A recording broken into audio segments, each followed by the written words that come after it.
I got my notes on it. It's not my crutch. Can you hear me? Oh, test.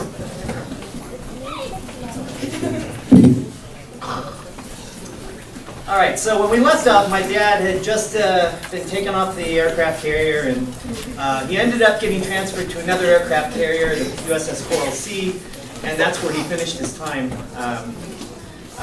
in the Navy. When he was discharged in San Diego. Now, if you recall, my dad was from where? Back in Pennsylvania? And Pennsylvania is a really long way from San Diego, and he wanted to get home. But my dad, being he was a troublemaker, and he liked to gamble a lot. And he wasn't good at gambling. So he lost a lot. So he didn't have enough money to get back to Pennsylvania. So he had to find a job. So he looked around and he heard that there was a place called Point Mugu, which was in between. It's between Los Angeles and Santa Barbara, Ventura, in that area. It's right on the coastline. And Point Mugu is famous because they test missiles there. It's a Pacific Missile Test Center. If you recall, in the 60s, missiles were a big thing, right, with the Cold War and everything. And so my dad got a ride up to Point Mugu, and he started working there. And of course, he had to have a place to stay, so he found an apartment. And it just so happened that he was in an apartment right next door to my future mom. So he figured he needed 2 weeks' pay to make his way back to Pennsylvania. And after 2 weeks, he said, "Okay, can I have my paycheck? I need to go." Like, "Oh wait, we didn't tell you?" "Tell me what?" "It turns out the Navy withholds your first 2 weeks' pay." "Oh, so now he's going to have to be here 4 weeks." "Oh, no. If you're going to leave right away, we hold back 5 weeks' pay." He's just like, "All right, fine." Well, in that 5 weeks, he kind of became fond of this lady that lived next door to him. And so he decided, well, maybe I'll just stay here for a little longer. And good thing he did, because I wouldn't be here without that. So, and he was my brother back there. So my dad ended up staying in California. Pretty much the rest of my life has been there in California. In Point Mugu, he worked in the environmental test lab, which is where they basically, it was a very large like hangar that they could bring gigantic planes in. And they would test these planes under extreme weather conditions. They would test missiles, like the heat seekers on the Sidewinder missiles. They would test them under extreme vibration conditions and extreme heat. And, they could make it 200 degrees, and within an hour they could have it at minus 100 degrees. And my dad was in charge of all that chamber and making sure all those the heating and cooling systems worked. He worked there for, I think, about 45, 50 years. So he was there for quite a while. Now, one of the things Point Mugu's chambers were used for was testing, doing a lot of tests for NASA.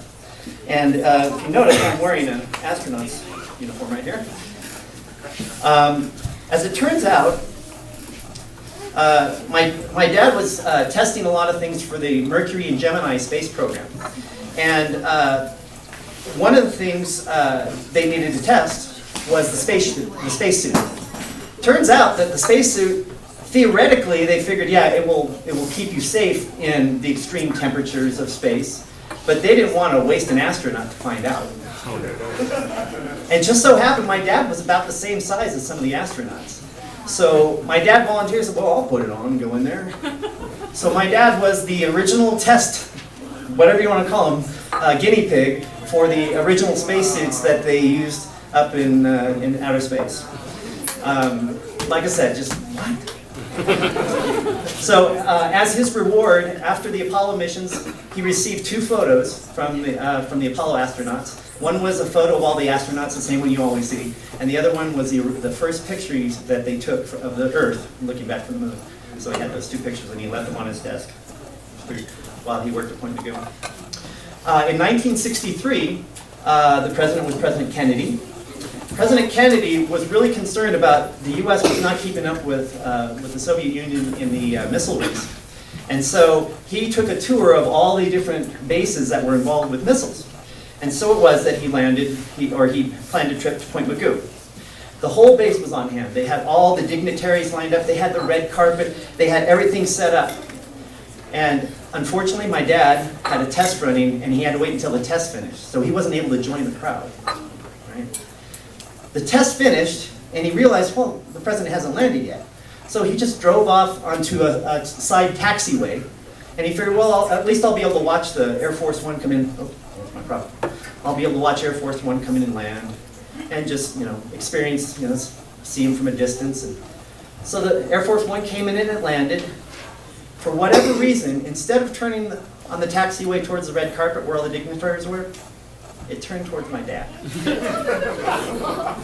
My dad, now at Point Mugu, they have lots of these little test areas where they bring the planes out, and they're just big round cement areas where they bring out the planes, and when they just repair their engines, they crank them up, and my dad's just basically sitting out here, and here comes Air Force One coming out, and he's like, there's nowhere for him to go, right?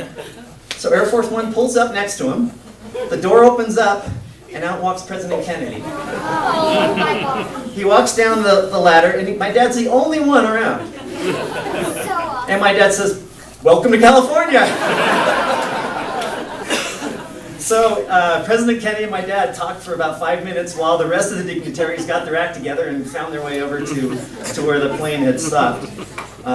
So that was quite something. I don't know what he talked about. I don't think he remembers what he talked about, but he remembers the event.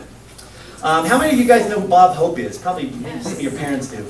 Well, in the 70s, and probably the 70s, he used to do these commercials for Texaco. Hi, I'm Bob for Texaco Hope, and I'm here in the Arctic. No, he wasn't. He was in my dad's chamber. See, Point Mugu is really close to Hollywood, and my dad was able to make snow in July.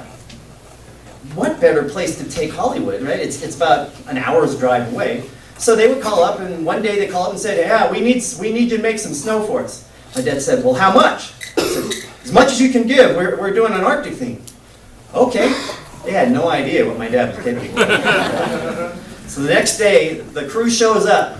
They opened up the door, and there's 12 feet of snow in the entire place. I'm like, what the heck is all this? I said, well, you told me to make as much snow as I could. That's the best I could do.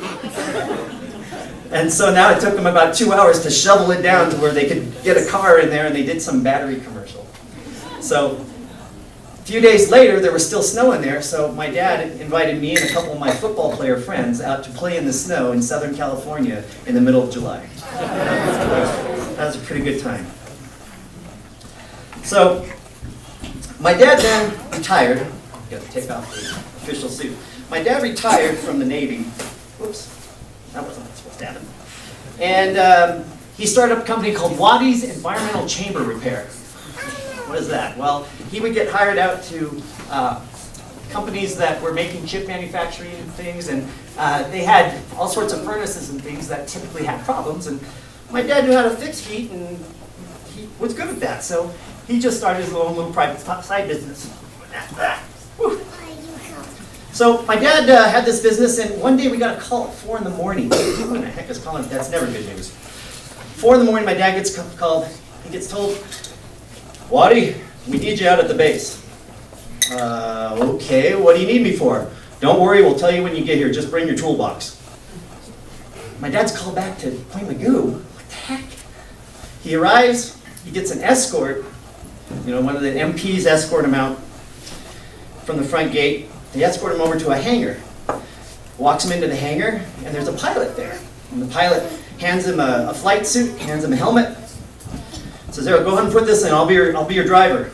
Dad's like, well, where are we going? Alaska. Whoa, wait. It's like 6 in the morning. He's going to Alaska? You can't do this to people. He says, oh, don't worry about it. We'll be back soon. What do you mean we'll be back soon? He says, I got your ride right outside. Puts on the suit, puts on the helmet, goes outside. Waiting for him is an F-14 Tomcat.